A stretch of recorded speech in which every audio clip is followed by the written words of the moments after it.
സത്യം പറഞ്ഞാൽ നമുക്കെന്ന് വെച്ചാൽ ഒരു ബർത്ത്ഡേക്ക് ഒരു കുഞ്ഞ് ഗിഫ്റ്റ് കിട്ടുമ്പോഴും നമുക്ക് ഒത്തിരി സന്തോഷമാകും. എനിക്ക് അങ്ങനെയാണ്. ഒരു ചെറിയ ഒരു മുട്ടായിപ്പൊതി കിട്ടിയാലും എനിക്ക് ഭയങ്കര സന്തോഷമാണ് കേട്ടോ. അതിപ്പം നമുക്ക് വേറെ ആരെങ്കിലും വാങ്ങിക്കൊണ്ട് തരുമ്പോഴേക്കും നമുക്ക് ഏറ്റവും കൂടുതൽ സന്തോഷം വരുന്നത്. ഇപ്പം നമ്മൾ അറിഞ്ഞുകൊണ്ട് ഇപ്പം അനിയത്തിയോ അമ്മയോ അങ്ങനെ നമ്മൾ കണ്ട് മേടിക്കുന്നതിനെ കഴിയും നമുക്ക് സർപ്രൈസ് ആയിട്ടൊരു ഗിഫ്റ്റ് തരുമ്പോഴായിരിക്കും നമുക്ക് ഭയങ്കര സന്തോഷം. അപ്പം ഇന്ന് ഞങ്ങൾ പോകുന്നത് സോണി ചേച്ചിക്ക് ഒരു സർപ്രൈസ് കൊടുക്കാനായിട്ട്. നമ്മളവിടെ പോവാ. എന്തിനാ പോണേ?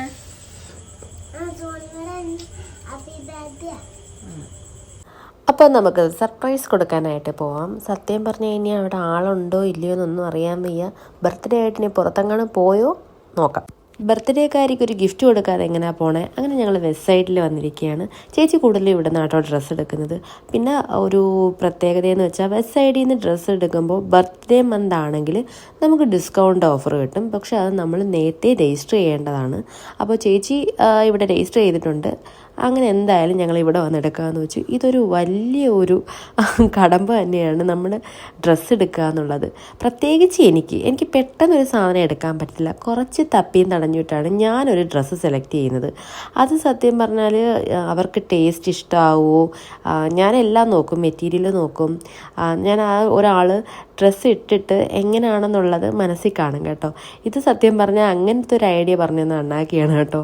പിന്നെ എന്തായാലും ഇടം വരെ വന്നില്ലേ, പിള്ളേരുടെ ഡ്രസ്സും കൂടി ഒന്ന് നോക്കാമെന്ന് വെച്ചു. അപ്പോൾ ഈ ഓണം കഴിഞ്ഞ ഒരു ടൈം ആയതുകൊണ്ട് ഒരാൾ എനിക്ക് അവിടെ നിന്ന് ഇൻസ്ട്രക്ഷൻ തരുന്നുണ്ട്. നിനക്കല്ല ഡ്രസ്സ് എടുക്കാൻ വന്നത്, സോണിക്കാണെന്നുള്ളത്. അത് ഞാൻ ഇടയ്ക്ക് കേൾക്കുന്നുണ്ട്.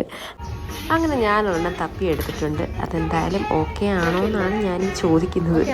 ഓക്കെ ആണെന്ന് പറയുമായിരിക്കും. ഞാൻ ഇടയ്ക്ക് ഇങ്ങനെയുള്ള കാര്യങ്ങൾക്കൊക്കെ പെട്ടെന്ന് ആൻസർ പറഞ്ഞില്ലെങ്കിൽ നാഗവല്ലിയാവും കേട്ടോ. എന്തായാലും ഞങ്ങളതെടുത്ത് ബില്ലൊക്കെ ചെയ്യാൻ പോയി. ഓക്കെ ആയി. സർപ്രൈസ് ഗിഫ്റ്റും വാങ്ങി. എന്തായാലും കറക്റ്റ് ടൈമിലാണ് അവരുടെ വീട്ടിലെത്തിയത്. ബർത്ത്ഡേ ആയതുകൊണ്ട് പുറത്ത് പോയി ഫുഡൊക്കെ കഴിക്കാൻ പോയതാണ്. സിനിമയ്ക്കുമൊക്കെ പോയി. എന്തായാലും ഷാർപ്പ് ടൈമിൽ നമ്മൾ എത്തിയത് കാര്യം, അല്ലെങ്കിൽ ബോറടിച്ച് ചത്തേനെ. അങ്ങനെ എന്തായാലും ഡാനിയും ദേവയും കൂടെ കണ്ടുമുട്ടി. ഒത്തിരി സന്തോഷമായി കേട്ടോ. ഇവിടെ നിന്ന് തുടങ്ങുവാണ് സ്റ്റാർട്ട്. ചെന്ന പാടെ തന്നെ സർപ്രൈസ് ഗിഫ്റ്റ് അങ്ങ് കൊടുത്തു. അപ്പം തന്നെ സന്തോഷമായി കേട്ടോ. Thank you so much Sreekutty. ചേച്ചിക്ക് ഡ്രസ്സൊക്കെ ഒത്തിരി ഇഷ്ടമായെന്ന് പറഞ്ഞു. അപ്പോഴാണ് എനിക്ക് സമാധാനമായത്. പക്ഷേ സൈസ് ഇച്ചിരി കൂടിപ്പോയി.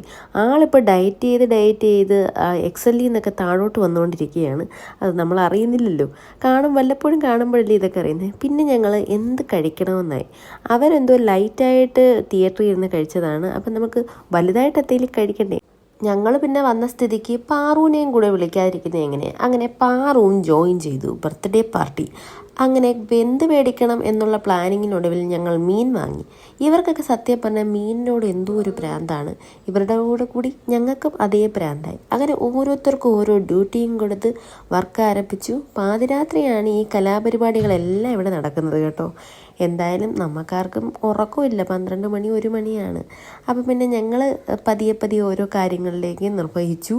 ബർത്ത്ഡേക്കാരിക്ക് ഞങ്ങൾ ഡ്യൂട്ടി കൊടുത്തു കേട്ടോ. ബർത്ത്ഡേ ആണെന്ന് പറഞ്ഞാൽ ആരും വെറുതെ ഇരിക്കണ്ട. അങ്ങനെ പിള്ളേരും ഇവിടെ സ്റ്റാർട്ടായി. ഇവർക്ക് പിന്നെ വേറെ പരിപാടിയൊന്നുമില്ലല്ലോ. ഓരോ റീൽസ് ഓരോരോ ഷോർട്സും കണ്ടുകൊണ്ടിരിപ്പാണ് ഇവരുടെ ഡ്യൂട്ടി. അങ്ങനെ സോണി ചേച്ചി ഒരു വലിയ മീനെടുത്ത് അത് റെഡിയാക്കാനുള്ള പരിപാടിയിലാണ്. എന്തായാലും നല്ല ചൂടുണ്ട്. അങ്ങനെയൊന്നും നമ്മൾ നോക്കിയില്ല. കറക്റ്റായിട്ട് അവരവരുടെ ഡ്യൂട്ടികൾ നോക്കി. ഇവർക്കൊക്കെ കൊച്ചു പരിപാടികൾ, പിള്ളേരെ നോട്ടം, ഇത് തന്നെ ഒരു മെയിൻ പരിപാടിയാണ്. ഞങ്ങൾ അതിൽ നിന്നും കുറച്ച് നേരത്തേക്ക് രക്ഷപ്പെട്ടു. അങ്ങനെ സോണി ചേച്ചി അത് ഒന്ന് സെറ്റാക്കിയിട്ടുണ്ട്. കുറച്ച് നാരങ്ങ നീരൊക്കെ ഒഴിക്കുമ്പോഴാണല്ലോ അതിനൊരു ടേസ്റ്റ്. അപ്പോൾ ചാളയും വാങ്ങി. ഇതെന്തോ ചാള ഇപ്പം ഞങ്ങൾക്കൊരു ഒരു പ്രാന്തായിട്ട് വന്നിരിക്കുകയാണ്. അപ്പോൾ ബർത്ത്ഡേക്കാരിക്ക് തന്നെ ഇത് ഫസ്റ്റ് തന്നെ കൊടുത്തു ടേസ്റ്റ് നോക്കാനേ. ഫുഡൊക്കെ കഴിച്ച് കുറച്ച് നേരം കുറിച്ച് വർത്താനമൊക്കെ പറഞ്ഞു. അപ്പോഴേക്കും തന്നെ 12:30 എങ്ങാണ്ടായി. അങ്ങനെ ഞങ്ങൾ എന്തായാലും ടാറ്റ ബൈ പറഞ്ഞ് പോവാണ്. അപ്പോൾ ചേച്ചിയോടൊക്കെ ടാറ്റ പറഞ്ഞു. ഹാപ്പി ബർത്ത്ഡേക്ക് ഒന്നും കൂടെ പറഞ്ഞു. ഓക്കെ. അപ്പോൾ എല്ലാവർക്കും വീഡിയോ ഇഷ്ടമായി ലൈക്ക് ചെയ്യുക, ഷെയർ ചെയ്യുക, സബ്സ്ക്രൈബ് ചെയ്യുക. ചേച്ചി ഔട്ട്ഫിറ്റ് ഇട്ട് ഒരു വീഡിയോ എടുത്ത് സത്യം പറഞ്ഞാൽ എനിക്കിപ്പോഴാണ് സന്തോഷമായത്. നമ്മളൊരാൾക്ക് ഗിഫ്റ്റ് കൊടുക്കുമ്പോൾ അവരും കൂടെ അതിൽ 100% ഹാപ്പി ആവണം. എങ്കിൽ മാത്രമേ നമുക്ക് സന്തോഷമാവൂ.